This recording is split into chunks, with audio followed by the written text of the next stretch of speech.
Bismillahirrahmanirrahim. Assalamualaikum warahmatullahi taala wabarakatuh. Alhamdulillahirabbil alamin wassalatu wassalamu ala asyrafil anbiya wal mursalin wa ala alihi wa sahbihi ajma'in. Rabbi shrah li sadri wa yassir li amri wahlul 'uqdatam min lisani yafqahu qawli. Alhamdulillah, bersyukur kepada Allah Subhanahu wa taala dapat kita bertemu sekali lagi dalam perkongsian ilmu faraid. Pada pertemuan kali ini kita akan bersambung tentang waris ashabul furud. Pada pertemuan yang lepas, saya telah kongsikan dengan penonton sekalian pembahagian untuk kategori yang pertama, ashabul furud, yang mana ulama sepakat 12 orang ini dianggap sebagai waris yang paling utama untuk digelarkan dengan ashabul furud, iaitu perlu kita buat semakan jika berlaku kematian, adakah ke-12 orang ini wujud ataupun tidak.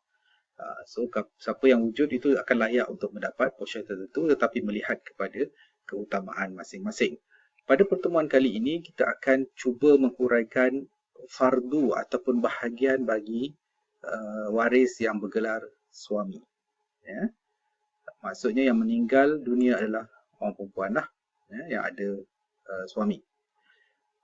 Mudah untuk waris ashabul furud yang pertama ini, iaitu suami.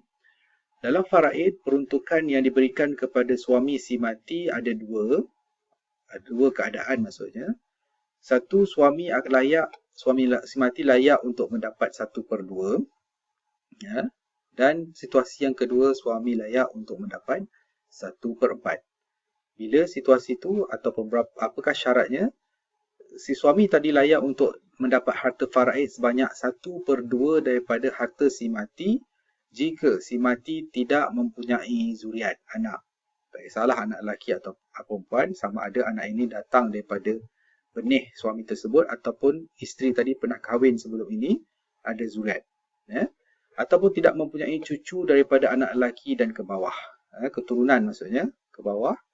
So, suami ini layak untuk mendapat 1/2. Walaupun sekiranya si mati mempunyai anak atau cucu daripada anak lelaki ke bawah, suami tadi hanya layak mendapat faraid sebanyak 1/4 sahaja. Lawan sahaja syarat ini daripada yang pertama, maksudnya bila si mati tidak tinggalkan zuriat, suami itu akan dapat lebih. Tetapi apabila ada zuriat, suami itu portionnya dikurangkan. Biasanya hikmahnya adalah untuk memberikan portion yang agak besar kepada zuriat ataupun peruntukan itu kepada yang masih kecil dari kalangan zuriat si mati.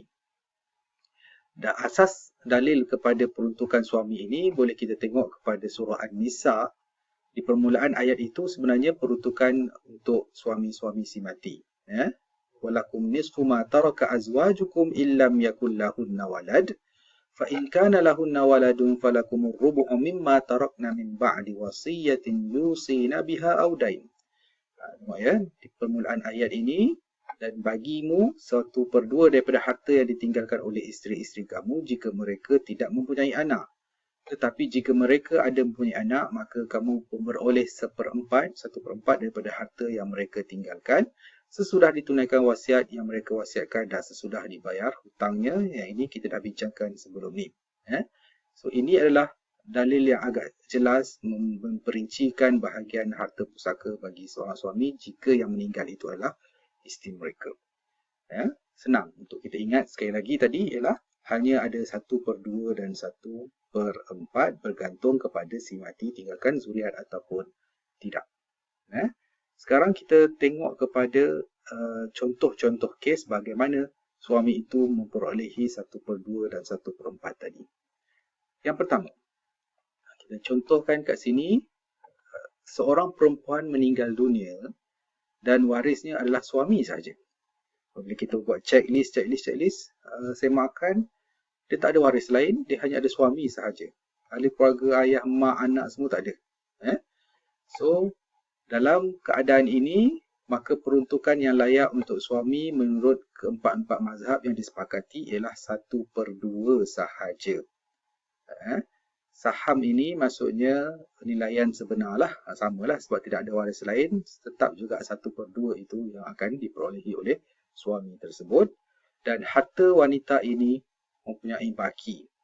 Kalau mazhab Syafi'i, baki ini akan diserahkan dan sepatutnya diberikan ke Baitul Mal. Ini untuk kes yang warisnya suami sahaja tanpa waris yang lain.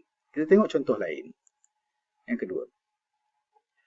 Seorang perempuan meninggal dunia dan warisnya ialah suami dan anak lelaki. Anak lelaki kita akan sebut nanti untuk memudahkan, anak lelaki kepada si mati layak atas tiket status sebagai waris asobah ataupun waris yang mendapat baki.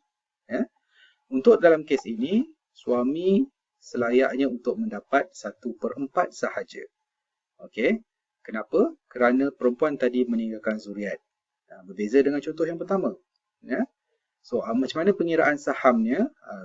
Bila ada satu sahaja pecahan, maka kita tarik nombor yang bawah ini sebagai total jumlah ataupun disebut dalam faraid sebagai asal masalah. Kemudian, kita bagikan kepada nombor yang di atas ini, maka itulah saham kepada bahagian suami tadi. 4 bahagi 4 dan darabkan 1, maka darablah, jadilah ada 1. Disebabkan total adalah 4, jumlah adalah 4, maka kita tolakkan 1 ini, maka berbaki lagi ada 3. Maka anak lelaki yang dikatakan layak mendapat secara baki itu layak untuk mendapat 3/4 bahagian. Andai kata, inilah saham-saham sebenar si mati yang perlu didarabkan dengan harta sebenar. Kerana kita terpasti yakin, harta nilaian sebenar si mati berbeza antara seorang dengan seorang yang lain.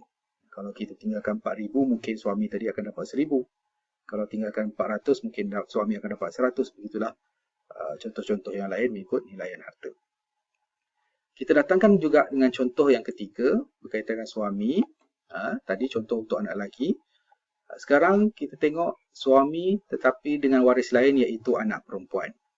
Anak perempuan, kalau belajar dalam faraid, jika bilangan anak perempuan itu seorang dan anak perempuan adalah waris ashabul furud juga, maka fardu ataupun bahagian tetap bagi seorang anak perempuan adalah 1/2. Okey. So begini adalah peruntukannya. Suami hanya layak dapat 1/4, anak perempuan hanya layak dapat 1/2. Berbeza dengan kes kedua tadi yang hanya ada 1 pecahan, tetapi dalam kes ketiga ini kita ada 2 pecahan. Macam matematik yang kita pernah belajar, bila kita gabungkan ataupun campurkan 2 pecahan yang berbeza, pastinya kita kena samakan nilai pembawahnya.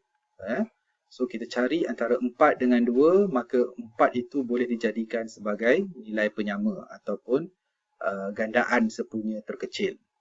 GSTK, least common denominator. So apabila kita bahagikan untuk mendapatkan saham ini, caranya ialah 4 bahagi pembawah ini dan darabkan yang atas. Bermula dengan suami, contohnya 4 bahagi 4 darab 1, maka dapat 1 ke atas ni.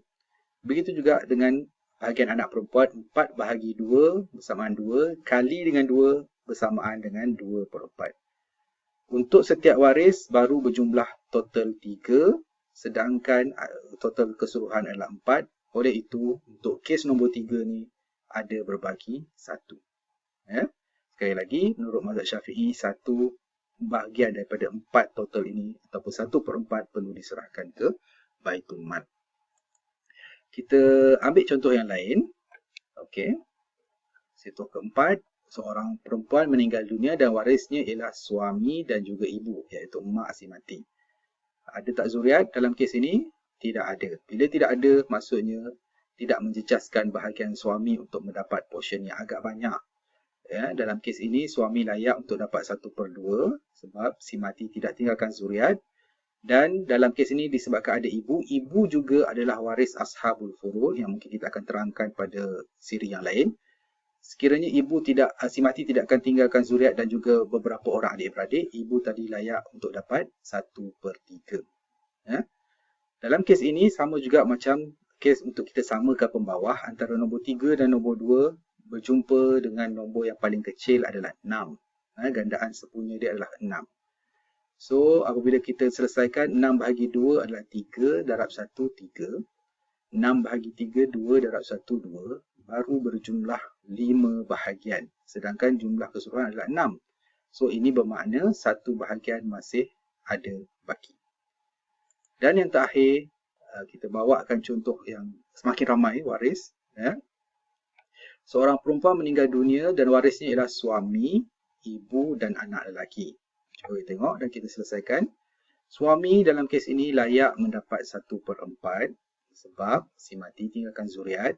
Dia akan mengecil bahagian dia. Ibu akan mendapat 1/6, juga kecil sebab berbeza dengan contoh keempat tadi. Sebab tak ada zuriat, kali ini dah ada. So, ibu hanya dapat 1/6 dan baki itu diberikan kepada 1/2. Baki itu diserahkan kepada anak lelaki. Ya.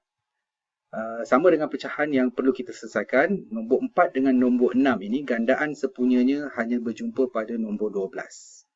Ya. Mana 12 boleh dibahagi dengan 4, 12 juga boleh dibahagi dengan 6. So, kita selesaikan untuk bahagian suami dengan cara 12 bahagi 4 bersama dengan 3, 3 darab 1. Inilah dia saham dia, 3/12. Untuk bahagian ibu, 12 bahagi 6, 2, 2 darab 1, 2. Ya. Untuk jumlah ini baru berjumlah sebanyak 5 bahagian. Sedangkan totalnya adalah 12. Oleh itu, baki yang tinggal adalah 7 untuk anak lelaki. Ini yang kita pernah katakan sebelum ni, tidak semestinya baki ataupun waris yang mendapat asabah itu nilainya kecil. Contoh dalam kes ini juga nak menunjukkan bahawa yang berbaki untuk anak lebih besar daripada waris-waris yang mendapat secara portion tadi. Begitulah dia cara ataupun faraid untuk suami si mati. Mudah sahaja, iaitu untuk mudah ingat hanya ada 1/2, hanya ada 1/4. Itu sahaja untuk pertemuan kali ini. Untuk itu, wabillahi taufiq wa hidayah. Wassalamualaikum warahmatullahi taala wabarakatuh.